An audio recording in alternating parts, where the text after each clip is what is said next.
ہادیو رہنما ہمارے علماء، ہو کبھی درپیش جو کوئی مسئلہ، پوچھ لیں حاضر ہوں ہم ان کی بارگاہ۔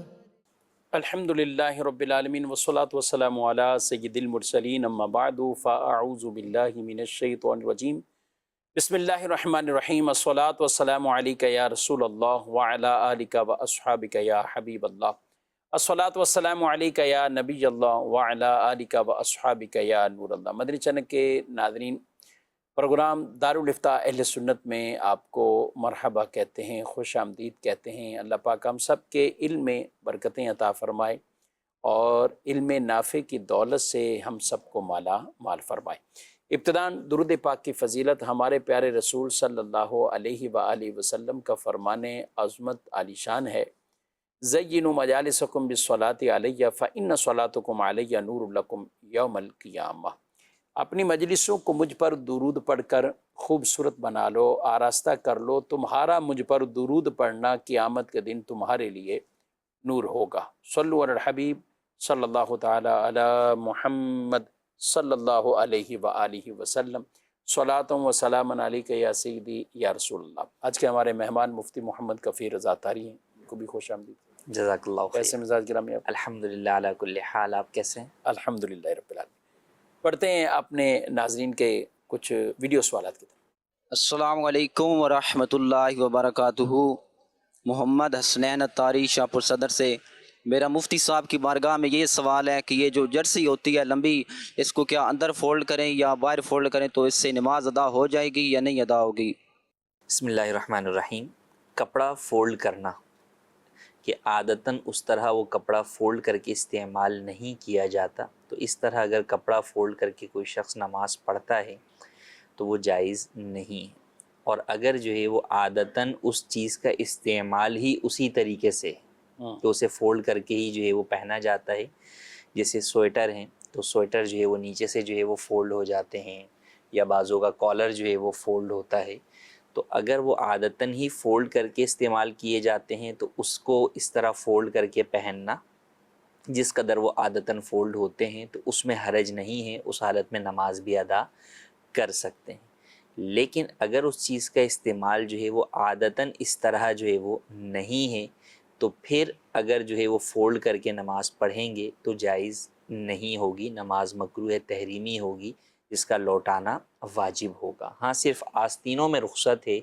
کہ اگر آستین جو ہے وہ آدھی کلائی سے کم جو ہے وہ فولڈ ہوئی ہوئی ہے ٹھیک،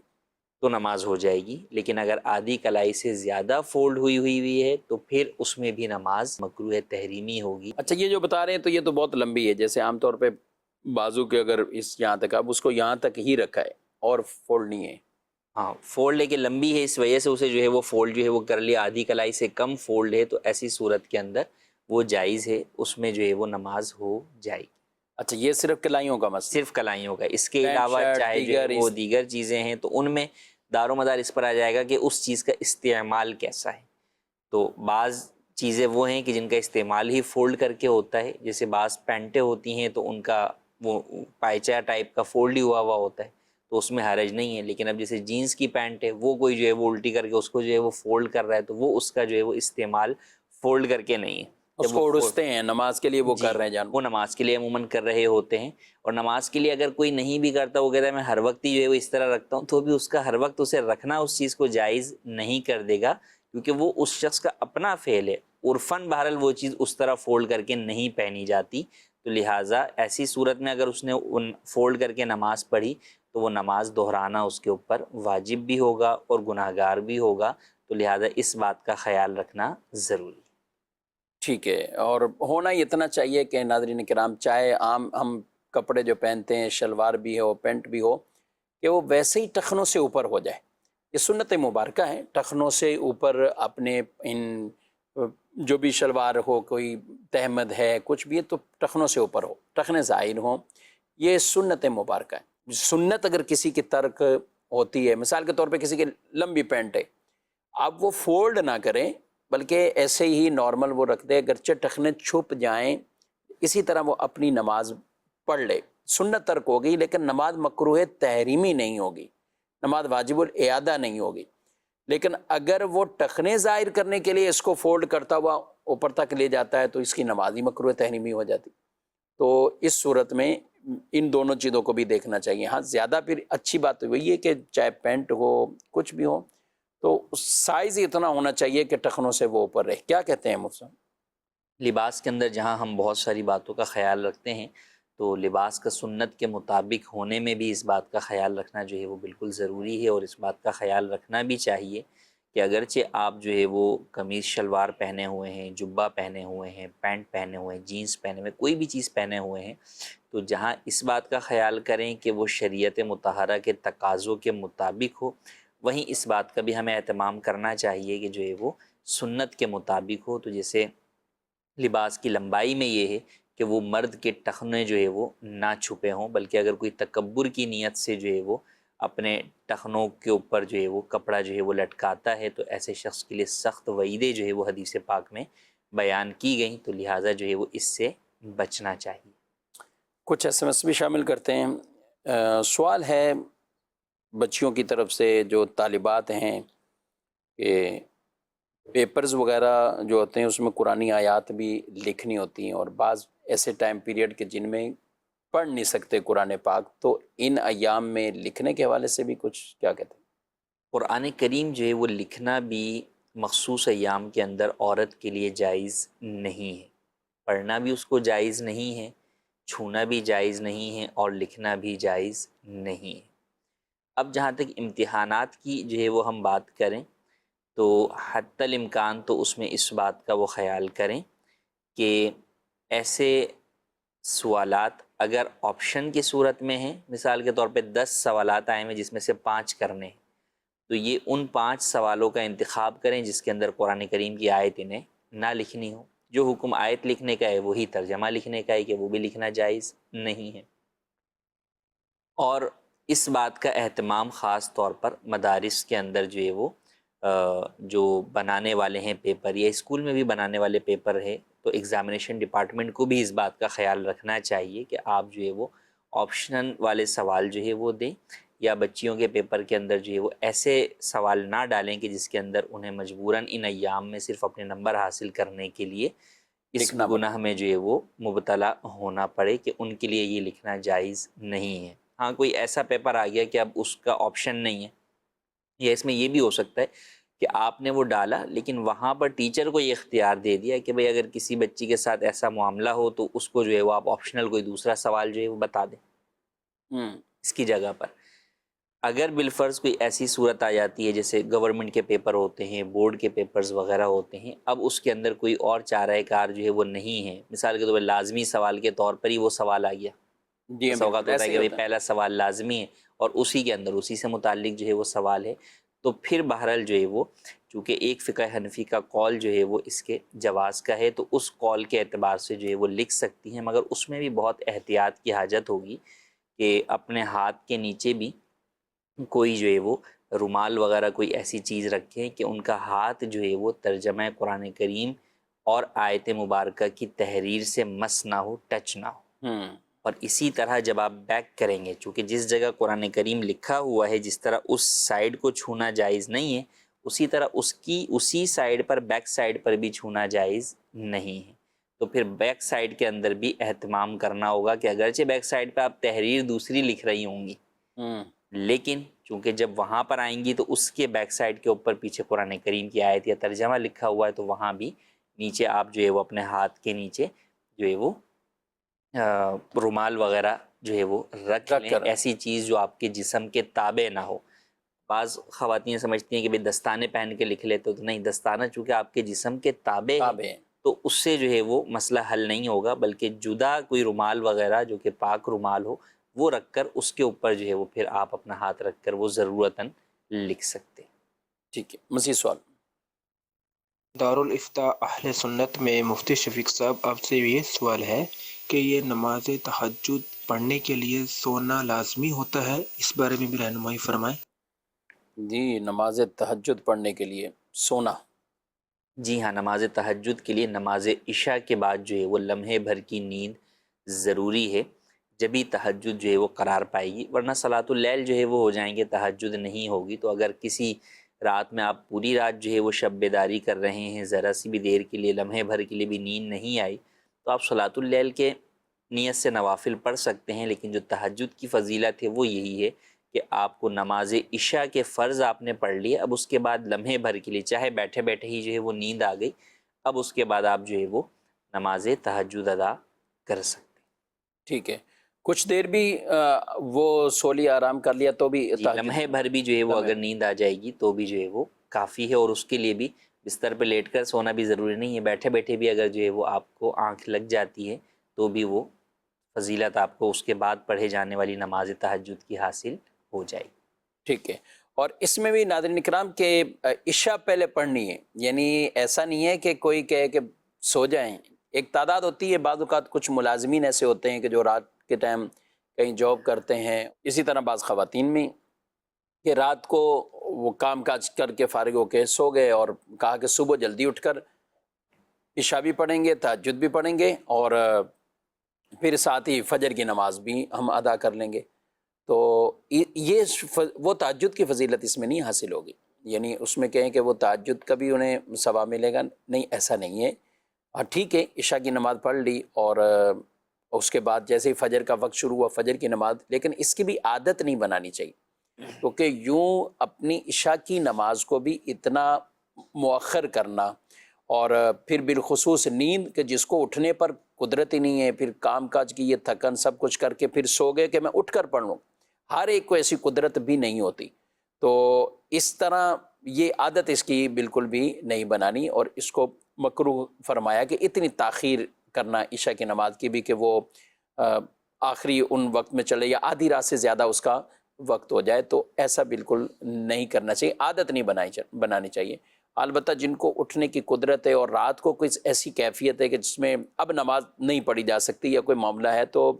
ٹھیک ہے، وہ اگر کسی نے کبھی ہو گیا ایسا معاملہ کہ فجر سے پہلے پہلے ہی عشاء کی نماز کو ادا کر لیا، نماز ہو جائے گی، کیونکہ نمازوں کے جو اوقات ہیں ان میں ظاہر سب سے جو طویل وقت ہے نمازوں کا تو وہ عشاء کی نماز کا ہے۔ عشاء کی نماز کا جیسے ہی وقت شروع ہوا تو اب یہ صبح جیسے سحری کا وقت ختم ہوتا ہے وہاں تک یہ پورا ٹائم پیریڈ عشاء کی نماز کا ہے، یہ پورا ٹائم پیریڈ عشاء کی نماز کا ہے۔ مرد ہیں تو ان کے لیے یہی کہ وہ اپنی نماز کو جن پر جماعت ہے بالخصوص جماعت اور اہتمام کے ساتھ ان نماز کو ادا کریں، اور خواتین بھی مردوں کی جب جماعت مسجد میں ہو جائے تو اس کے بعد بہتر مستحب یہی ہے کہ یہ اپنی ان نماز کو ادا کر لیں۔ وطر فوراً پڑھیں، بعد میں مؤخر کریں، تو اس کے لیے یہ ضرور فرمایا کہ افضل اس کے لیے کہ جو اٹھنے پر قادر ہے تو ٹھیک ہے وہ سو جائے ابھی، اور پھر فجر سے پہلے پہلے ہی اپنے ان وطر کی نماز کو وہ ادا کرے۔ تو یہ سارے احکامات یہ بہرحال پیش نظر رکھنے چاہیے۔ مزید سوال؟ مجھے ایک سوال پوچھنا تھا کہ اگر کوئی شخص صبح فجر کے وقت جب اذان ہوتی ہے نماز تہجد کے بعد، فجر کی اذان کے فوراً بعد نماز پڑھ لیتا ہے، یعنی کہ مکمل نماز پڑھ لیتا ہے، تو اس میں کوئی حرج تو نہیں ہے؟ یعنی کہ فوراً جب اذان ہوئی اور وہ گھر میں ہی تھا اور اس نے سنتیں ادا کی اور اس کے بعد پھر فرض ادا کر لی، تو اس میں کوئی حرج تو نہیں ہے؟ جی، دیکھیے، جس پر جماعت واجب نہیں ہے تو اس کو اس بات کا اختیار ہے، وہ جو ہے وہ فوراً بھی جو ہے وہ پڑھ سکتا ہے، اگرچہ افضل یہ ہے مردوں کے لیے کہ وہ جو ہے وہ روشنی ہونے کا جو ہے وہ انتظار کریں، عورتوں کے لیے جو ہے وہ اندھیرے کے اندر ہی جو ہے وہ مستحب ہے۔ تو اب جس پر جماعت واجب نہیں ہے، کوئی ایسا ہے مریض ہے یا بوڑھا ہے جو مسجد تک جا نہیں سکتا، تو اب اگر وہ اس چیز کا پر عمل کر لیتا ہے کہ پہلے جناب تہجد پڑھی اور پھر تھوڑا انتظار کیا، جیسے ہی اذان ہوئی یا نماز کا وقت شروع ہوا اس نے اپنی فجر پڑھ لی، تو ایسا کرنا جو ہے وہ جائز ہے، اس کے اندر جو ہے وہ گناہ گار نہیں ہوگا اور نماز بھی بلا کراہت ہو جائے۔ جی، یہ سوال ہے، کہتے ہیں کہ اسکول کے اندر بے وضو قرآن پڑھایا جاتا ہے، تو لکھا تو نہیں کون سے اسکول میں پڑھایا جاتا ہے، تو لیکن ہوگا آپ کی بھی اسکول کی فیلڈ ہے دارالمدینہ میں، تو کیا کریں یہ؟ دیکھیے، اسکول کے اندر کئی اسکولوں کے اندر اب نصاب کے اعتبار سے بھی حکومت کی طرف سے بھی جو ہے وہ قرآن کریم کی تعلیم ضروری ہے، تو وہاں اصل یہی ہے کہ پریڈ جب ہوتا ہے تو بچوں کو جو ہے وہ بول دیا جاتا ہے بھائی قرآن کریم نکالیں، یا جو کتاب ہوتی ہے اسلامیات کی یا ترجمہ قرآن کی کتاب ہے، بسا اوقات وہ جو ہے وہ بچے جو ہے وہ لے کر بیٹھ جاتے ہیں، وضو کے لیے کہا نہیں جاتا کہ بیٹا جس کا وضو نہیں ہے وہ وضو کر لے۔ اب بچے بعض جو ہے وہ جانے انجانے کے اندر جو ہے وہ بغیر وضو پڑھ رہے ہوتے ہیں، یا بعض جو ہے وہ اس وجہ سے وضو کا نہیں پوچھتے ہوں گے کہ جناب استاد صاحب جو ہے وہ اجازت نہیں دیں گے، یا ہو سکتا ہے کہ کسی استاد نے منع ہی کر دیا ہو۔ تو کوئی یوں تو نہیں کہتا ہوگا کہ بغیر وضو ہی پڑھو، اور یہ کہ وضو کا اہتمام نہیں ہوتا، تو یہ اہتمام بہرحال جو ہے وہ کرنا چاہیے۔ بعض چھوٹی کلاسز ہوتی ہیں جن میں بچے نابالغ ہوتے ہیں، تو اگرچہ نابالغ پر جو ہے وہ گناہ نہیں ہے، لیکن عادت اس کی بھی یہی ڈالنی چاہیے کہ وہ قرآن کریم کو باوضو ہی چھوئے اور باوضو ہی جو ہے وہ ہاتھ میں لے کر اس کی تلاوت کرے۔ اور بڑی کلاسز جو ہوتی ہیں ان میں بس اوقات بالغ بچے بھی ہوتے ہیں جن کا چھونا ہی بغیر وضو جو ہے وہ جائز نہیں ہے، تو اس کا بہرحال اہتمام کرنا یہ استاد کی ذمہ داری ہے کہ وہ باقاعدہ پیریڈ شروع ہونے سے پہلے اعلان کر دے کہ جس بچے کا وضو نہیں ہے وہ جو ہے وہ وضو کر کے آئے، تاکہ باوضو ہی جو ہے وہ اس کو چھوئیں۔ ٹھیک ہے۔ نفل نماز میں ایک رکعت میں ایک سے زائد صورتیں پڑھ سکتے ہیں؟ جی ہاں، نفلی نماز کے اندر جو ہے وہ ایک رکعت کے اندر ایک سے زائد صورتیں یا ایک ہی صورت کی تکرار جو ہے وہ کر سکتے ہیں، اس میں حرج نہیں۔ جی مزید سوال۔ السلام علیکم ورحمۃ اللہ وبرکاتہ۔ میرا مفتی صاحب سے سوال یہ ہے کہ سود کے حرام ہونے کی کیا وجہ ہے، اور کس صورت میں سود کے پیسے حرام ہو جاتے ہیں؟ سود ہر صورت میں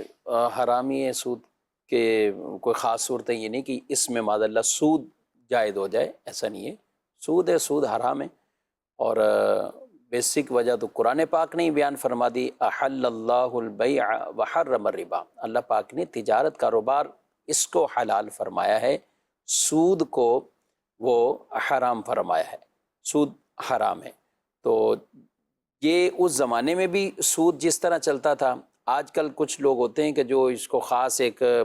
ساتھ اٹیچ کر کے کہ اس زمانے میں وہ کوئی خاص کیفیت کا سود تھا، اس میں منع کیا تھا، وہ دگنا چگنا تھا اس لیے منع کیا تھا، لیکن آج وہ مائنس دیا جاتا ہے یا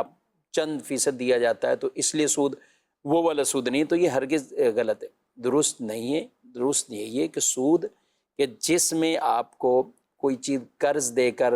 اور اس یعنی رقم قرض دے کر اب آپ اس کے اوپر مشروط نفع حاصل کرتے ہیں، سود ہے۔ اسی طریقے سے اور بھی اس کی کئی طرح کی صورتیں ہیں اور حکمتوں کو بھی بیان کیا گیا۔ کیا فرماتے ہیں آپ؟ جی، بنیادی بات تو یہی ہے کہ مسلمان کو کسی بھی چیز کی حکمت کے بجائے اس چیز کی طرف جاننا چاہیے کہ یہ چیز اللہ پاک نے حرام قرار دی ہے، لہٰذا جو ہے وہ حرام ہے، اور بطور مسلمان ہمیں اس حکم پر سر تسلیم خم کر دینا چاہیے، چاہے ہمیں اس کی علت یا حکمت سمجھ میں آئے یا نہ آئے۔ باقی جہاں تک اس کی جو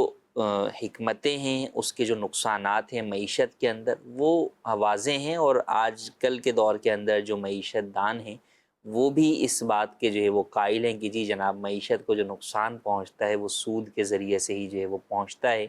کہ اس کے اندر جو ہے وہ پیسے کی گروتھ جو ہے وہ گویا کہ رک جاتی ہے، دولت کی جو ہے وہ تقسیم کاری جو ہے وہ درست طریقے سے منصفانہ انداز میں جو ہے وہ نہیں ہوتی۔ تو یوں بہت ساری وجوہات ہیں جو اس کے حرام ہونے پر دلالت کرتی ہیں، مگر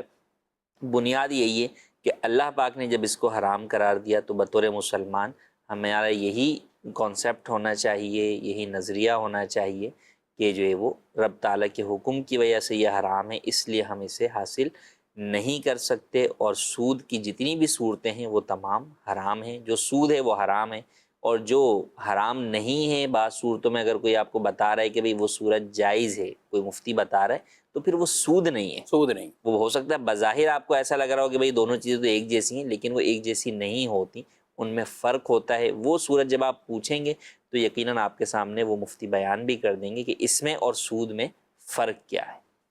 ٹھیک ہے، یعنی بظاہر اس کو یوں بعض لوگ کہہ دیتے ہیں کہ معاذ اللہ یوں بھی کہہ رہے ہیں کان ادھر سے پکڑو کان ادھر سے پکڑو، ایک ہی بات ہے۔ بھئی ایک بات نہیں ہے، کان ادھر سے پکڑیں گے تو آپ نے ادھر سے پکڑا ہے، ادھر سے پکڑیں گے تو ہاتھ ادھر لے کر گئے ہیں نا، تو یہ آپ نے پکڑا ہے، تو یہ بھی ایک نہیں ہے، ان میں بھی فرق ہے۔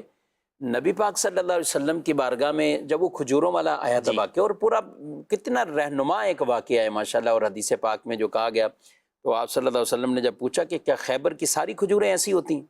نہیں یا رسول اللہ صلی اللہ علیہ وسلم، ساری کھجوریں ایسی نہیں ہیں۔ پھر کیا؟ تو کہا کہ ہم اتنا مطلب وزن ایک بیان کیا، مثال کے طور پہ 4 کلو ہم دیتے ہیں اور وہ 2 کلو اچھی کھجوریں ہمیں دے دیتے ہیں۔ یہ انہوں نے 4 کلو دیں ایک مثال کے طور پہ، اور وہاں سے 2 کلو ملی، تو یہاں کھجور کو کھجور کے بدلے بیچا گیا، سود ہے۔ تو کیونکہ ایک ہی چیز ہے اور ہم جن سے قدر سب چیزیں موجود ہے، تو اب یہاں پر برابری ہونی چاہیے تھی۔ یہاں پہ ایسا نہیں ہے کہ 4 کلو کھجور دے کر کوئی اس کے عوض میں جو 2 کلو ہے ایک طرف اضافہ جا رہا ہے، بھلے یہ 4 کلو والی کوالٹی میں کم ہیں، ردی ہیں ایک طرح کی، اور وہ اچھی ہیں، لیکن اس میں اس کا اعتبار نہیں کیا جائے گا۔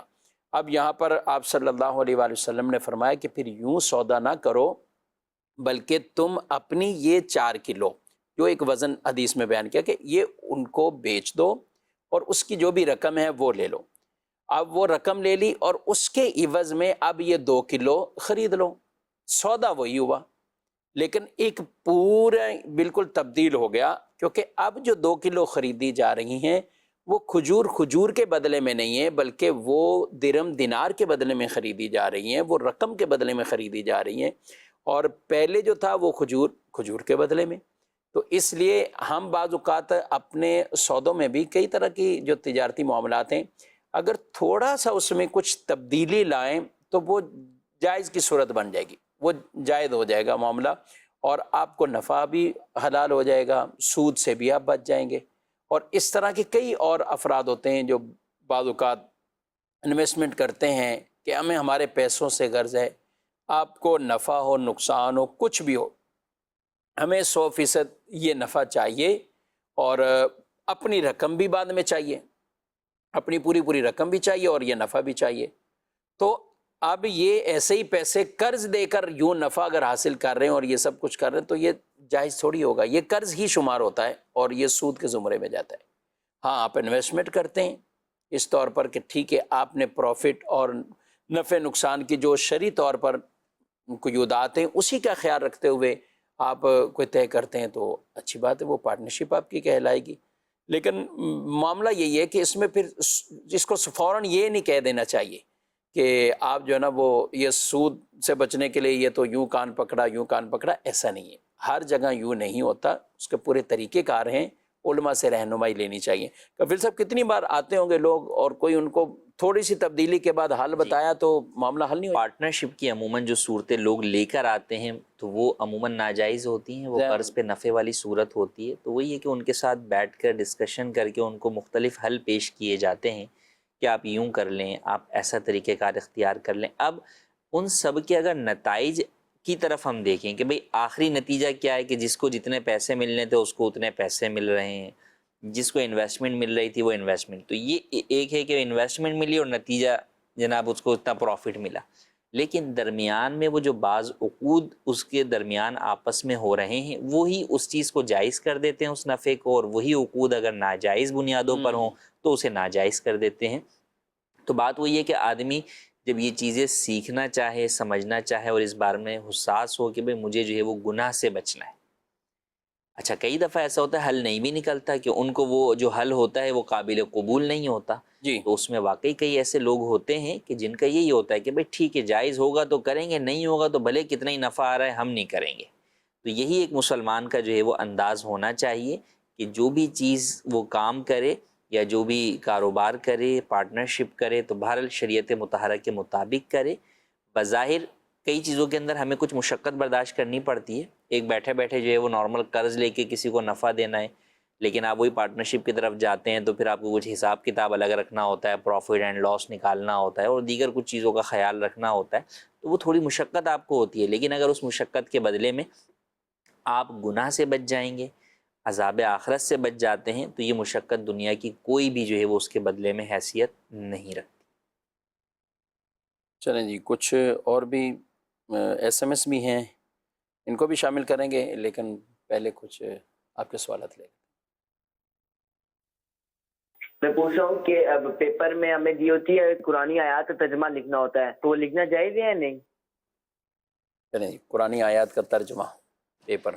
بے وضو تو قرآن کریم کی آیت کا جو ہم نے حکم بیان کیا جواب میں بھی، کہ جو آیت کا حکم ہے وہی ترجمے کا جو ہے وہ حکم ہے، تو دونوں ہی جو ہے وہ جائز نہیں ہے، بے وضو لکھنے کی اجازت نہیں ہے۔ اور یہ جو رخصت ہم نے بیان کی تھی یہ اسلامی بہنوں کے لیے ہے، مردوں کے لیے نہیں ہے، کیونکہ وہ وضو کر سکتے ہیں۔ ہاں نا، وہاں پہ وہ تو جو ہے وہ ان ایام میں ناپاک ہیں کہ وہ پاکی حاصل ہی نہیں کر سکتی۔ تو اب یا خواتین میں بھی وہ کہ جن کو یہ مسئلہ نہیں ہے، مخصوص ایام نہیں ہے، تو وہ اس بات کا اہتمام کرے کہ بھئی پیپر شروع ہونے سے پہلے ان کو پتہ ہے اسلامیات کا پیپر ہے، ترجمہ قرآن کا پیپر ہے، تو وضو کر کے ہی جو ہے وہ بیٹھے۔ درمیان میں اگر وضو ٹوٹ جاتا ہے تو بہرحال اس کے لیے اجازت لیں، اور وضو کر کے ہی بہرحال جو ہے وہ باوضو ہی ترجمہ لکھیں یا جو ہے وہ آیت لکھیں، دونوں کے لیے باوضو ہونا ضروری۔ ٹھیک ہے، مزید سوال۔ اس کا افسر صدقے کی اماؤنٹ دیتا ہے، تو جو اس کا افسر ہے اس کی تنخواہ زیادہ ہے اور جو اس کے نیچے ملازم ہے اس کی تنخواہ کم ہے، تو وہ اس کو صدقے کی کچھ رقم دے دیتا ہے، بولتا ہے یہ صدقہ ہے، آپ یہ رقم لے لیں، تو جو لے رہا ہے اس کے لیے جائز ہے یا ناجائز ہے؟ جس کو سب پیسے دے رہا ہے اس کی تنخواہ کم ہے۔ جی، صدقہ دونوں ملازم ہیں، جی، ایک زیادہ تنخواہ والا ہے ایک کم والا ہے، تو وہ دوسرے کو دیتے ہیں۔ صدقہ دیکھیں، نفلی صدقہ جو ہے وہ کسی بھی مسلمان کو جو ہے وہ ہم دے سکتے ہیں، وہ مستحق کے زکوٰۃ ہو یا نہ ہو، دونوں ہی چیزیں جو ہے وہ جائز ہیں۔ کم تنخواہ والا زیادہ والے کو بھی دے سکتا ہے، زیادہ والا کم والے کو بھی دے سکتا ہے، اس میں کوئی حرج نہیں ہے۔ ہاں، جب ہم بات کرتے ہیں صدقہ واجبہ کی، جیسے زکوٰۃ ہے یا فطرہ ہے یا قسم کا کفارہ ہے یا اور کوئی جو ہے وہ صدقہ واجبہ ہے، تو اس میں یہ ضروری ہے کہ آپ جس کو دے رہے ہیں وہ مستحق کے زکوٰۃ ہو، یعنی وہ سید اور ہاشمی نہ ہو، اور اس کی ملکیت میں 52.5 تولہ چاندی کی مالیت کے برابر حاجت اصلیہ سے زائد کسی بھی قسم کا کوئی مال نہ ہو۔ تو صدقہ واجبہ کی اپنی شرائط ہیں، جبکہ صدقہ نفل جو ہے وہ کوئی بھی کسی کو دے سکتا ہے۔ نماز عشاء میں نفل وطروں کے ساتھ پڑھنے چاہیے یا وقفہ لے کر پڑھنے چاہیے؟ ساتھ بھی جو ہے وہ پڑھ سکتے ہیں، اور اگر کوئی بعد میں بھی پڑھتا ہے تو حرج نہیں۔ نماز پڑھنے کے دوران سونے کا کیا حکم ہے؟ اگر نیند آ جاتے ہے تو ظاہر تفصیلی سوال ہے اس میں۔ جی، نماز کی دیکھیں بعض صورتیں یا بعض کیفیات اور حیات ایسی ہیں کہ جس کے اندر آدمی کی آنکھ لگ جائے تو اس سے وضو نہیں ٹوٹتا، کہ اس کے اندر وہ کیفیت ایسی ہے کہ جیسے اب انسان کھڑا ہوا ہے تو اب کھڑے ہونے میں اگر اس کی آنکھ لگ گئی تو اس کا وضو نہیں ٹوٹے گا۔ اسی طریقے سے جو مردوں کا سجدہ ہے،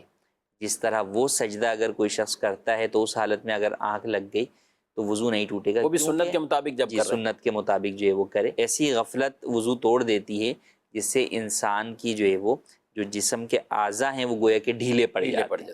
تو اب اس صورت میں جب اعضاء ڈھیلے پڑیں گے تو وہ گر جائے گا اس کیفیت سے، اس سجدے کی اس کیفیت میں نہیں رہے گا۔ تو بعض صورتوں کے اندر جو ہے وہ وضو ٹوٹ جائے گا، جب وضو ٹوٹ جائے گا تو بہرحال جو ہے وہ اسے نماز کو ریپیٹ کرنے کی طرف جو ہے وہ جانا ہوگا۔ اور جن صورتوں کے اندر جو ہے وہ وضو نہیں ٹوٹتا تو اگر اس کے اندر اس رکن کی جو مقدار ہے وہ جاگتے میں اس نے جو ہے وہ گزاری ہے تو کم از کم اس کی نماز ہو جائے گی۔ ہاں، بعض صورتوں میں تاخیر ہوگی تو جو ہے وہ سجدہ سہو وغیرہ لازم ہوگا۔ تو جی سوال ہے کہ بعض اوقات شوہر اپنی بیوی کو برے القابات سے پکارتا ہے، چڑیل ہے، فلاں ہے، یہ ہیں،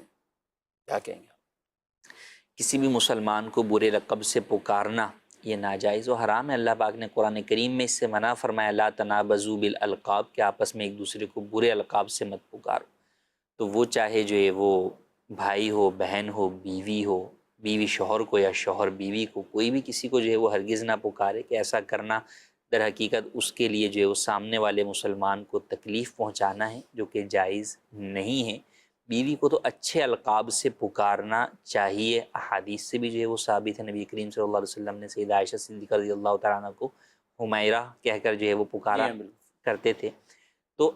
وہ شریک حیات ہے۔ اگر آج آپ اس کو کوئی ایسے القاب سے پکاریں گے تو اس کے دل میں ہو سکتا ہے کہ اس حوالے سے جو ہے وہ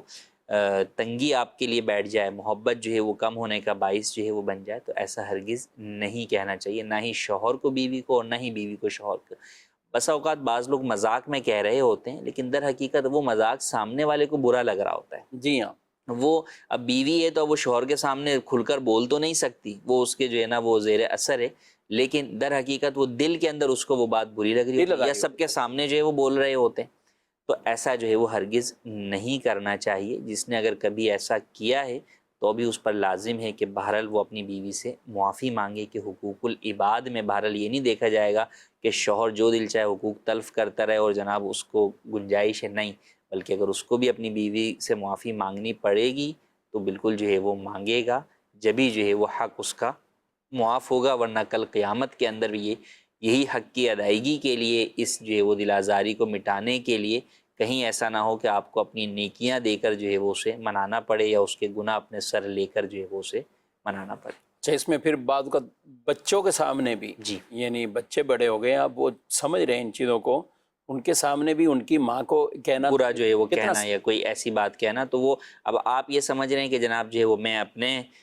لیول کے اوپر جو ہے وہ بات کر رہا ہوں، لیکن بہرحال وہی بات ہے کہ آپس میں دو افراد کی گفتگو، لیکن ان کے جو نیچے والے ہیں، جن کے ماتحت ہیں ان کے، انہیں یقیناً برا جو ہے وہ لگتا ہے. اگر آپ کے والد کے دوست بھی آپ سے کوئی، آپ کے والد سے بات کر رہے ہوں کوئی، اور وہ ان کو کوئی ایسے ہی جو ہے نا وہ مختلف القاب سے پکار رہے ہوں، تو وہ ان کا تو آپس کا وہ کوئی معاملہ ہوگا، لیکن آپ کو یقیناً برا لگے گا کہ یار یہ میرے باپ کو ایسا کیوں کہہ رہے ہیں. تو اسی طرح آپ کی چونکہ بچوں کی جو ہے وہ ماں ہے، تو آپ کو بہرحال بچوں کے سامنے بھی اور ویسے بھی بہرحال اس کا جو ہے وہ احترام پیش نظر رکھنا چاہیے. جی مزید سوال. جگہ پہ ایسا ہے کہ جہاں شارٹیج ہے زمین کی، تو وہی پرانی قبر کھود کے اس میں دوسرے مردے کو دفن کر دیتے ہیں، تو کیا ایسا کرنا بھی منع ہے؟ کئی جگہوں پہ، اب تو کراچی میں، بڑے شہروں میں تو ہوتا ہے، اب تو اور شہروں میں بھی بڑھ رہا ہے. قبر ایک مرتبہ جب بن گئی تو اب اس کو دوبارہ کھولنا جو ہے وہ جائز نہیں ہے. آپ کسی دوسری میت کی تدفین کے لیے بھی نہیں کھول سکتے، اور اس کے علاوہ بھی بلا عذر شرعی نہیں کھول سکتے. کہ اب برزخ کے معاملات شروع ہو گئے، پردے کے معاملات ہیں، اللہ اور بندے کے درمیان کے معاملات ہیں، ان کے اوپر مطلع ہونا نہیں چاہیے. ایسا کرنا جائز نہیں ہے. کئی دفعہ لوگ اس طرح کی وصیت بھی کر جاتے ہیں، بھئی مجھے جو ہے وہ میری بیوی کی قبر میں، یا جناب جو ہے وہ بیوی کہتی ہے مجھے میرے شوہر کی قبر میں دفنایا جائے، یا والدین کی قبر میں دفنایا جائے. اگرچہ ان کو انتقال کیے ہوئے 80 برس بھی گزر جائیں، جب بھی ایسا کرنا جائز نہیں ہے. اور ایسی اگر کسی نے وصیت کی ہے تو اس کی اس وصیت پر بھی عمل کرنا جائز نہیں ہے. کئی دفعہ لوگ اس معاملے کے اندر جو وجہ اختیار کرتے ہیں وہ یہ کہ جناب ہم یہاں قریبی قبرستان میں والد صاحب کو دفنانا چاہتے ہیں. کیوں؟ کیونکہ یہاں پر جو ہے وہ والدہ کی جو ہے وہ تدفین جو ہے وہ ہوئی ہوئی ہے، تو اس لیے یہاں پہ جو ہے وہ والد صاحب کی بھی جو ہے وہ کرنی ہے. اب وہاں قبر نہیں ہے تو اب گورکن کو پیسے دے کر جو ہے وہ کسی کی بھی قبر کو کھدوا کے اس کے اندر جو ہے وہ ڈالیں گے، یا اپنے رشتہ داروں میں سے کسی ایک کی قبر میں جو ہے وہ کریں گے. کئی دفعہ یہ ہوتا ہے بھئی یہ راستے کے اندر قبرستان پڑتا ہے، آتے آتے ہم فاتحہ پڑھ لیں گے. دور قبرستان ہوگا تو جناب جو ہے وہ فاتحہ پڑھنے کون جائے گا وہاں پر. تو یہ سارے آزار جو ہے وہ کوئی شرعی عذر نہیں ہے. آپ فاتحہ ایصال ثواب گھر سے بھی جو ہے وہ کر سکتے ہیں، لیکن اس کے بدلے میں جو آپ یہ گناہ کر رہے ہیں، کسی مسلمان مومن کی قبر کو کھود رہے ہیں، یہ ہرگز جائز نہیں. اور آپ کے والد کو بھی کوئی خوشی نہیں ہوگی، کیونکہ ابھی تو انہوں نے زندگی میں جیتے جی جو بھی چاہے وصیت کر دی، انہیں پتہ ہی نہیں. لیکن جب وہ قبر میں پہنچیں گے تو انہیں پتہ چلے گا کہ ان کی یہ وصیت بھی غلط تھی، ہو سکتا ہے کہ اس وصیت کے اوپر انہیں عذاب بھی ہو.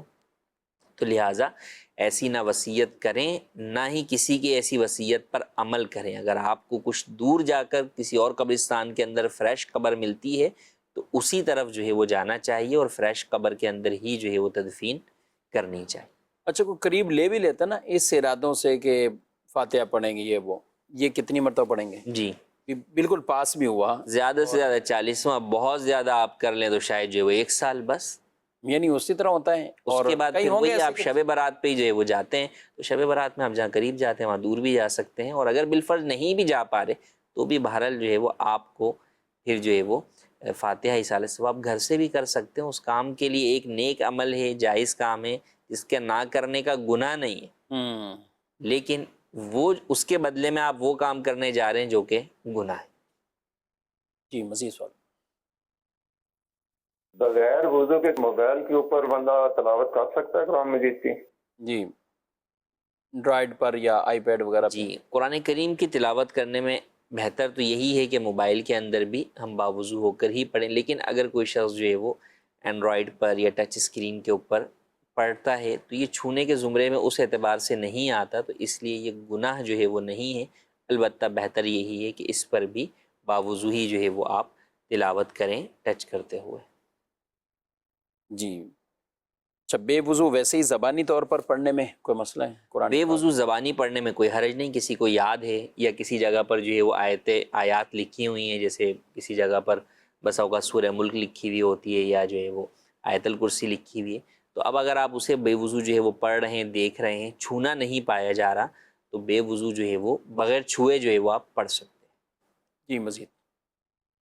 فرمایا کہ میری ایک ہمشیرہ تھی اور ایک بھائی تھا، ہمشیرہ بھی فوت ہو گئی ہے تو بھائی بھی فوت ہو گیا ہے۔ ہمشیرہ کے ایک بچہ ہے، ایک بچی ہے،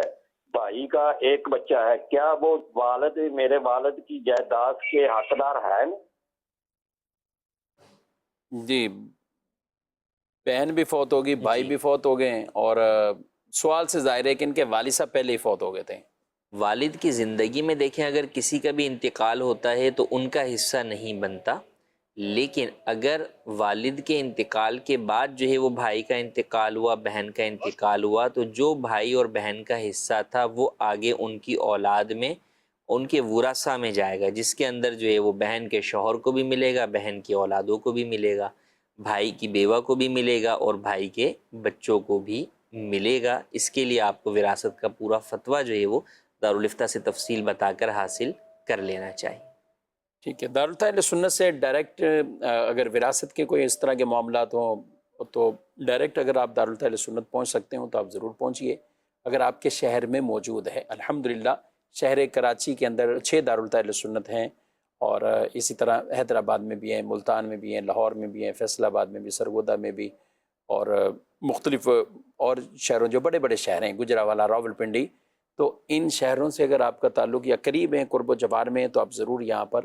آپ پہنچ کر اپنے ان معاملات کے اندر باقاعدہ فتویٰ لے لیں گے، تو پھر کسی طرح کی بھی کوئی